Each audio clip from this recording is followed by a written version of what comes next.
Hello students, how are you? I hope you all are fine.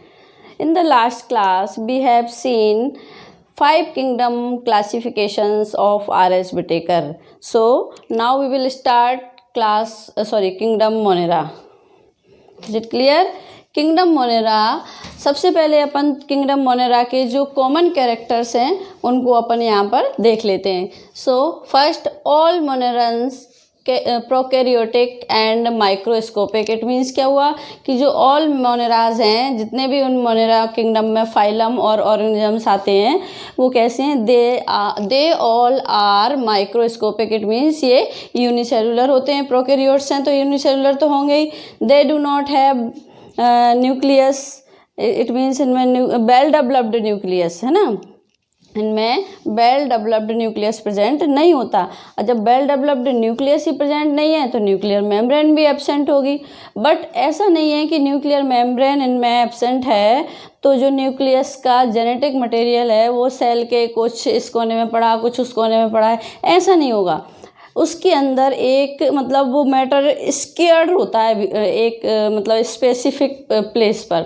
It means कि जैसे जो material है, जो जेनेटिक मटेरियल होगा और जिस रीजन में वो बैक्टीरिया के अंदर वो मतलब कलेक्ट होगा, उस रीजन को अपन बोलेंगे न्यूक्लियोइड. इट मीन्स एक और अपन इसको दूसरे शब्दों में भी ऐसे कह सकते हैं कि बैक्टीरिया सेल के अंदर जो स्पेसिफिक रीजन प्रेजेंट होता है, जो किसको कलेक्ट करके रखता है? डीएनए या जेनेटिक मटेरियल को न्यूक्लियस के, उसको बोलते हैं अपन न्यूक्लियोइड. ठीक है ना.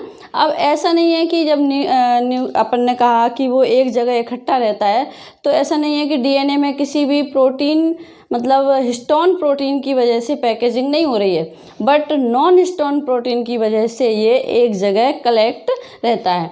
और वैसे तो बैक्टीरिया अपन ने देखे हैं एटमॉस्फेयर में वाइडली स्प्रेड होते हैं.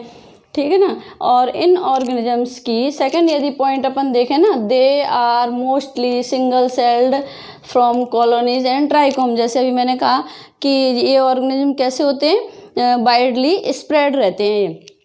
ठीक है ना. नेक्स्ट आता है, they have a rigid cell wall of peptidoglycan. अब इनमें ये कहते हैं कि इनकी जो सेल वॉल होती है वो बहुत ज़्यादा मतलब रफ एंड टफ होती है, ये कहना चाहिए, बहुत ज़्यादा स्टफ होती है. और वो किसकी बनी हुई होती है? पेप्टिडोग्लाइसिन की बनी होती है. बट कुछ एक्सेप्शंस हैं इसके, जैसे आर्कीबैक्टीरिया है, माइकोप्लाज्मा है. आर्कीबैक्टीरिया की म्यूरिन की बनी हुई होती है सेल वॉल. ठीक है ना. तो ये तो हो गए अपने कुछ कैरेक्टर्स जो कॉमन कैरेक्टर्स थे. ये भी है जैसे एक्सट्रीम हैबिट्स है, तो सेल वॉल की वजह से ही सेल वॉल बहुत ज़्यादा स्टफ होती है, इसकी वजह से ही ये थोड़े से रफ एंड टफ होते हैं. एक्सट्रीम कंडीशंस में भी कहीं भी सर्वाइव इजीली कर लेते हैं. ठीक है ना. अब अपन लेते हैं थोड़ा सा कि बैक्टीरिया के टाइप्स. तो सबसे पहले अपन ने लिया bacteria on the basis of shapes. Shapes के बेस पर बैक्टीरिया को 4 कैटेगरीज में डिवाइड किया है यहाँ पर. स्फेरिकल कोकस और rod shaped bacillus, comma shaped vibrio and spirillum. Is it clear? इन 4 कैटेगरीज में किसके बेस पर डिवाइड किया है अपन ने? On the basis of shapes. अब इनकी अपन शेप्स देख लेते हैं वन बाय वन. जो स्पेरिकल कोकस है उसका शेप आप देख रहे हैं यहाँ मैंने ऐसे बनाया है, मतलब एक तरह से कॉलोनी बनाकर रहते हैं, राउंड शेप्ड में होते हैं. और जब ये कॉलोनी फॉर्म करते हैं ना, तो जैसे यदि ये 2 बैक्टीरिया जो आपस में यहाँ पास में है तो इनको बोलेंगे डिप्लोकोकस. और यदि इन्होंने चेन बना ली पूरी इस तरह से, ये आपको दिख रही होगी, ये हो जाएगा स्टेप्टोकोकस. ऐसे और भी टाइप हैं इसके, बट मैंने यहाँ आपको 2 ही लिए हैं क्योंकि इतना ज़्यादा आपके सिलेबस में है भी नहीं है 11th के स्टैंडर्ड के अकॉर्डिंग. सेकंड टाइप आया अपना rod shaped bacillus. Rod shaped means rod की शेप्ड में जो बैक्टीरिया होते हैं वो रॉड शेप्ड हो गए. और यदि ये रॉड शेप्ड के भी अपन टाइप्स देखें तो जैसे अपन ने यहाँ पर देखे थे ना डिप्लोकोकस, तो ये डिप्लो बैसिलस हो गया, स्टेप्टो बैसिलस हो गया. यदि ये चैन बन गई, यहाँ पर मैंने आपको दिखाया भी है चैन बनाकर, आपको यदि नहीं विजिबल हो रही हो तो इस तरह से चैन बना देंगे तो ये हो जाएगा स्टेप्टो बैसिलस. ठीक है ना. अब आता है नेक्स्ट कॉमा शेप्ड. आपने देखा होगा अपन जब सेंटेंस बनाते हैं या लिखते हैं तो जैसे अपन एक कॉमा बना देते हैं यहाँ पर ऐसे, ये कॉमा बनाया मैंने, इस कॉमा की शेप को अपन ने इस तरह से फॉर्म कर दिया तो ये हो गया कॉमा शेप्ड बैक्टीरिया. इसको बोलेंगे अपन क्या? वाइब्रियम. ठीक है ना। नेक्स्ट आता है spirillum. Spirillum means spiral shaped में, इस तरह से भी हो सकता है, ये इस तरह भी हो सकता है। ये कैसा शेप हो गया? Spiral shape. अब ये तो हो गए अपने शेप के बेस पर। अब अपन देखते हैं on the basis of flagella. तो फ्लैजिला की बात की है तो सबसे पहले अपन थोड़ा सा फ्लैजिला का देख लेते हैं कि फ्लैजिला जो होते हैं वो किस में मूवमेंट हेल्प करते हैं, मूवमेंट में या लोकोमोशन में। और इनका फॉर्मेशन किससे होता है? बैक्टीरिया में फ्लैजिलम प्रोटीन प्रेजेंट होता है, उससे ये फ्लैजिला का फॉर्मेशन हो जाता है। अब ये आप कहेंगे कि मैम इसमें बैक्टीरिया में हमने कई ऐसी भी स्ट्रक्चर देखी है जो हेयर लाइक स्ट्रक्चर होती है, बट वो फ्लैजिला की तरह मूवमेंट में तो हेल्प नहीं करती, तो उनको क्या बोलेंगे अपन? तो मतलब उसके लिए ये दूसरी स्ट्रक्चर, ये फ्लैजिला नहीं है। जो हेयर लाइक स्ट्रक्चर जितनी भी अपने को दिख रही हैं वो फ्लैजिला नहीं होती, उनमें कुछ स्ट्रक्चर ऐसी भी होती हैं जो सिर्फ जो क्या कहना चाहिए, जब कोई सबस्ट्रेट उस बैक्टीरिया के कांटेक्ट में आता है तो उसके अटैचमेंट में हेल्प करती हैं, ना कि लोकोमोशन में। दैट आर पिलाई एंड फिम्ब्री। इनके नेम क्या हैं? पिलाई एंड फिम्ब्री।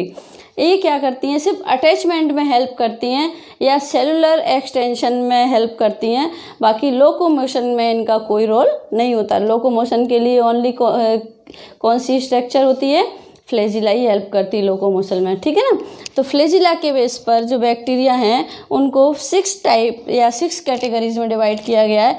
फर्स्ट कैटेगरी है अपने पास एट्रिकस। एट्रिकस, ये आपको स्ट्रक्चर शायद क्लियर नहीं दिख रही होगी, यहाँ बना देती हूँ मैं। जैसे एट्रिकस होगा तो उसमें कोई फ्लैजिला प्रेजेंट नहीं होगा, चाहे वो रोड शेप्ड हो या राउंड शेप्ड हो, उसमें जो फ्लैजिला है वो एब्सेंट होगा। नेक्स्ट टाइप लिया अपन ने, इसमें मोनोट्राइकस। मोनोट्राइकस है, मोनोट्राइकस को इस तरह से देख सकते हैं अपन, उसमें एक टर्मिनल एंड पर बैक्टीरिया के सिर्फ एक ही फ्लैजिला प्रेजेंट होगा। इस कंडीशन को बोलेंगे अपन मोनोट्राइकस, यदि इस तरह से फ्लैजिला प्रेजेंट होता है बैक्टीरिया में। थर्ड टाइप आता है अब एम्फीट्राइकस। एम्फीट्राइकस मीन्स दोनों टर्मिनल एंड पर। मोनो में तो अपन ने एक ही टर्मिनल एंड पर देखा था, और एम्फीट्राइकस मीन्स इसके दोनों टर्मिनल एंड पर एक एक फ्लैजिला प्रेजेंट होगा। इस कंडीशन में एक कौन सी कैटेगरी हो जाएगी? एम्फीट्राइकस। फोर्थ कैटेगरी जाती है सेफेलोट्राइकस।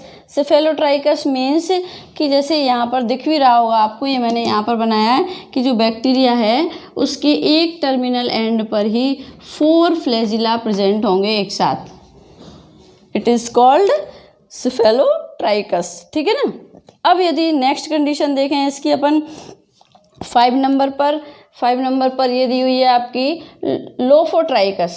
लोफोट्राइकस मीन्स कि इसी के जो जैसे एक टर्मिनल एंड पर अपन ने 4 देखे थे ना, इसी के दूसरे एंड पर 4 फ्लैजिला और प्रेजेंट हों तो ये कंडीशन हो जाएगी इट इज़ लोफोट्राइकस, ठीक है ना।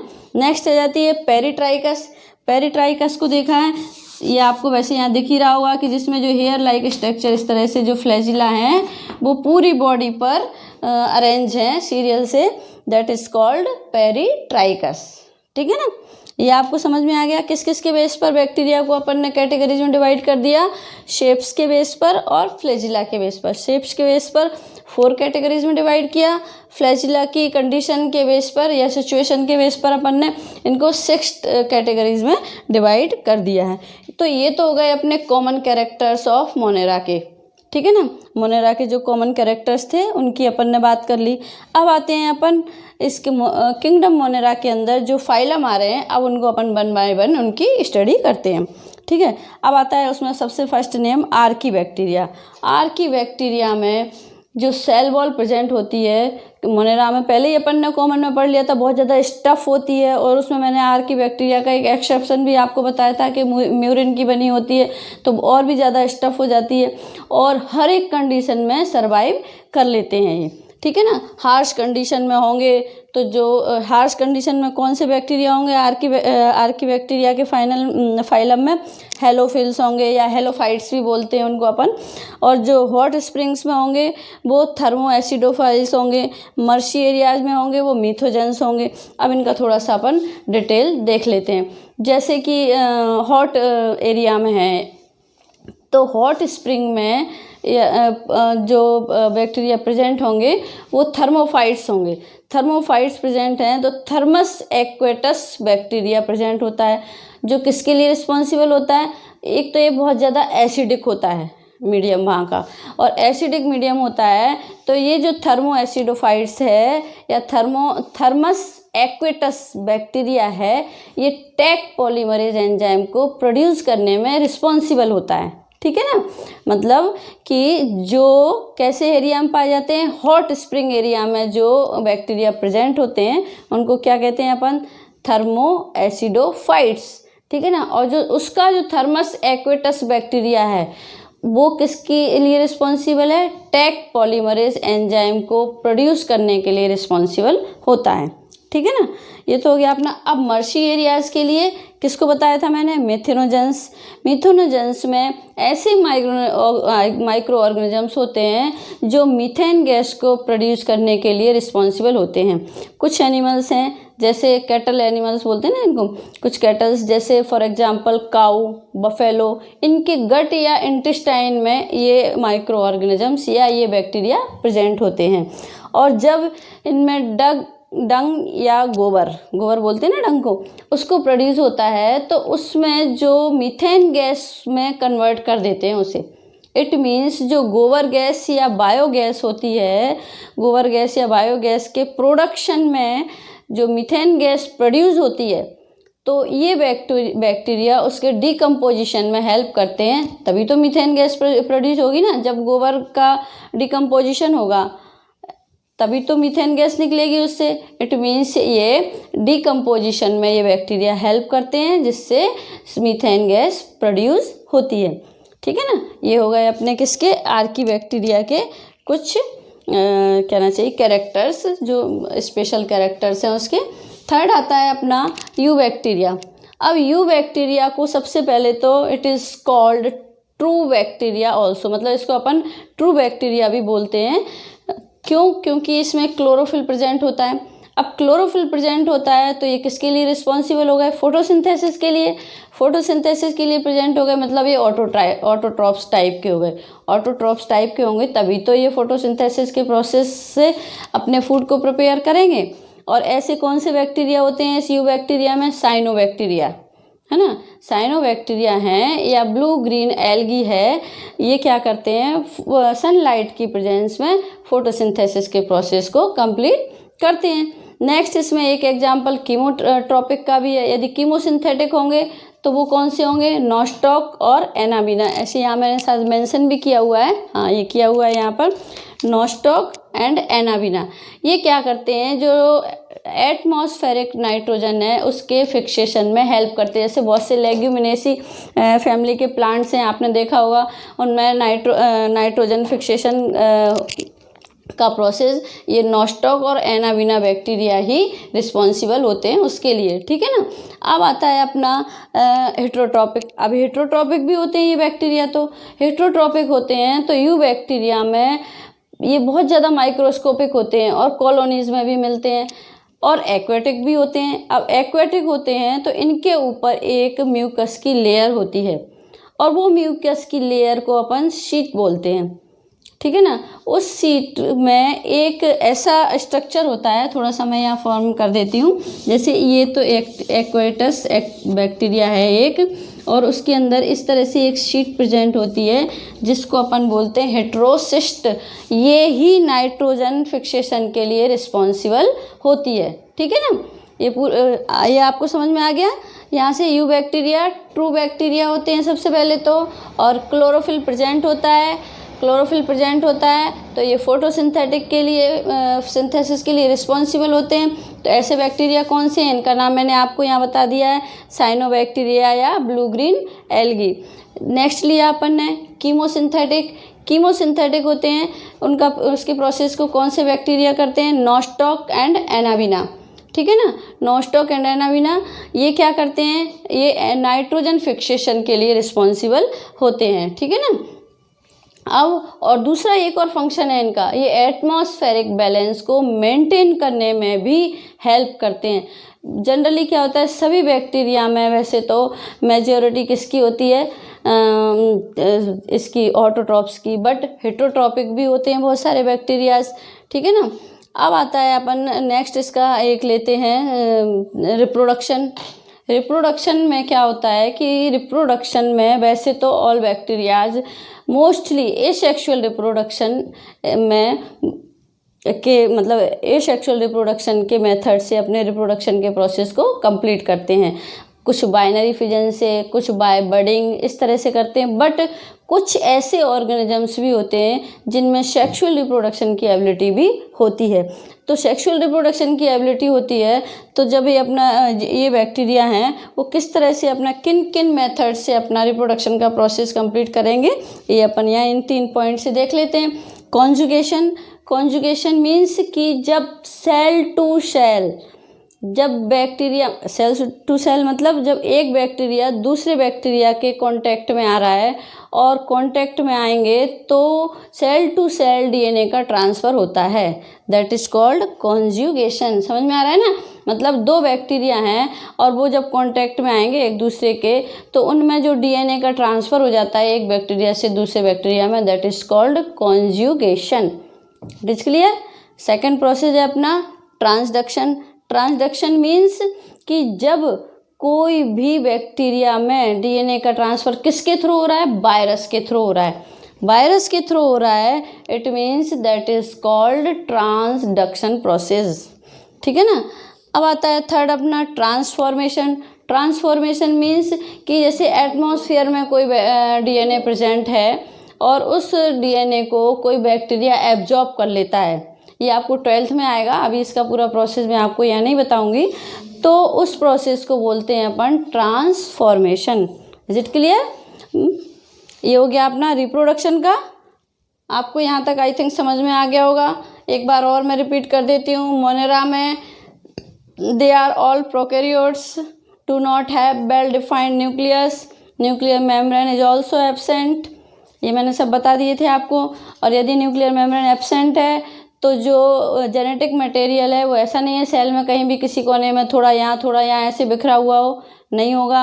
ये कैसा होगा, ये एक स्पेसिफिक एरिया में स्केयर्ड रहता है और उस स्पेसिफिक एरिया को बैक्टीरिया के अंदर जो ये रीजन प्रेजेंट होता है जिसमें डीएनए कलेक्टिवली प्रेजेंट होता है उसको बोलते हैं अपन क्या, न्यूक्लियोइड। और ऐसा नहीं है कि न्यूक्लियोइड किसी प्रोटीन स्टोन की वजह से वहाँ पर पैकेजिंग हो रही हो, नहीं, नॉन स्टोन प्रोटीन है उनकी वजह से यहाँ पर ये एक जगह कलेक्टिव रहता है। अब अपन ने दूसरा कैरेक्टर यहाँ पर देखा था कि they are mostly single celled from colonies and trichomes, मतलब ये जो बैक्टीरिया होते हैं वो वाइडली स्प्रेड होते हैं, ठीक है ना। अब नेक्स्ट कैरेक्टर अपन ने क्या देखा था, they have rigid cell wall, मतलब इनकी जो सेल वॉल होती है वो बहुत टफ होती है। जैसे अपन ने नीचे आर की बैक्टीरिया भी देखा था, यहाँ एक्सेप्शंस देखे थे ना। आर की बैक्टीरिया में म्यूरिन की बनी हुई होती है, ये सेल म्यूरिन की बनी होती है तो वो बहुत ज़्यादा स्टफ हो जाती है। कैसी भी कंडीशन हो, बहुत ज़्यादा सॉल्टी हो, हॉट स्प्रिंग हो, एक्वेटिक हो, मर्शी एरियाज हो, सभी तरह की कंडीशन में ये बैक्टीरिया सर्वाइव इजीली कर लेते हैं, ठीक है ना। फिर अपन ने यहाँ पर जो बैक्टीरिया इसकी शेप्स एंड फ्लैजिला के बेस पर इनकी कैटेगरीज को डिवाइड किया था।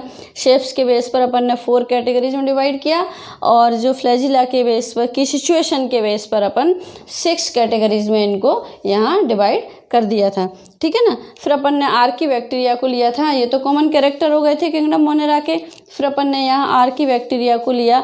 आर की बैक्टीरिया में सबसे पहले अपन ने जिन कैरेक्टर्स की बात की वो वही था कि बहुत हार्श हैबिट्स होती हैं।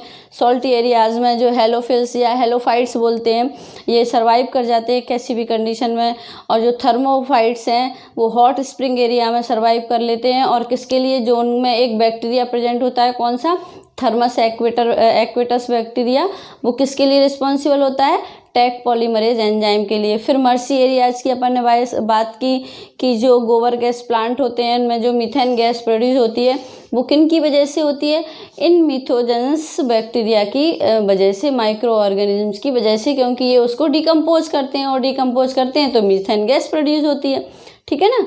फिर आता है अपना क्या, अपन ने ये बात की रिप्रोडक्शन की।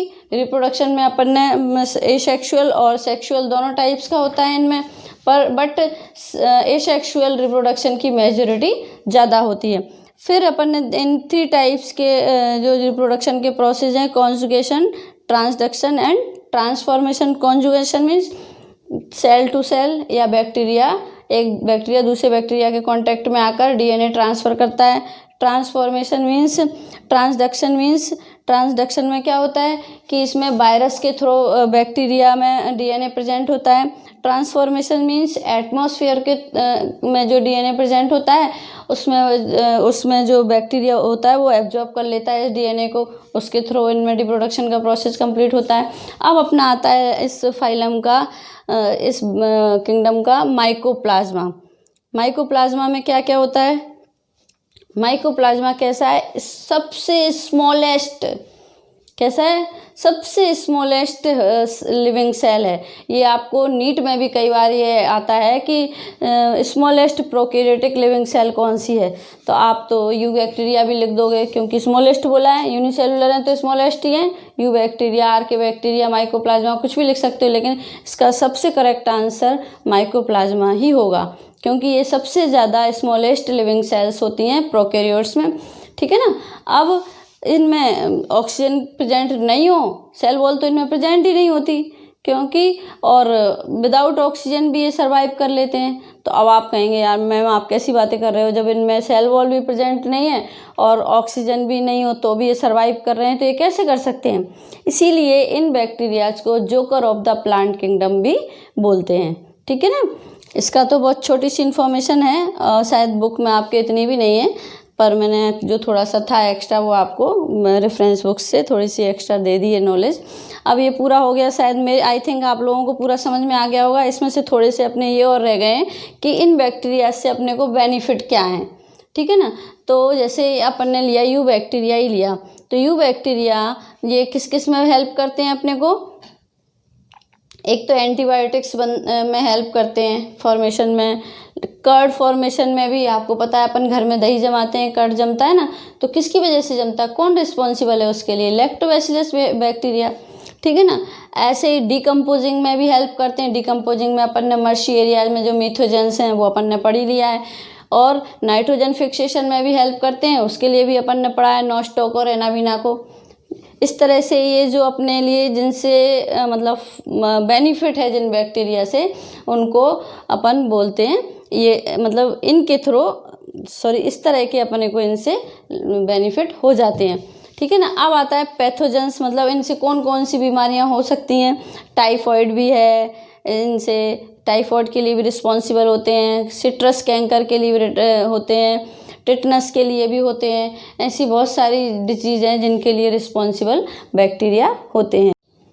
अब जैसे अपन ने माइकोप्लाज्मा की पूरी इन्फॉर्मेशन को मैंने आपको बता दिया कि माइकोप्लाज्मा कैसे होते हैं, सबसे स्मॉलेस्ट लिविंग सेल्स हैं, और इसीलिए इनको, क्योंकि इनमें सेल वॉल भी प्रेजेंट नहीं होती और ये विदाउट ऑक्सीजन भी सर्वाइव कर सकते हैं, तो इनको क्या बोलते हैं अपन? इसलिए जोकर ऑफ द प्लांट कहा जाता है। अब ये भी देख लेते हैं अपन कि ये अपने लिए कैसे हार्मफुल हो सकते हैं। तो इसमें एक मैंने नेम यहाँ पर मेंशन किया है, PPLO।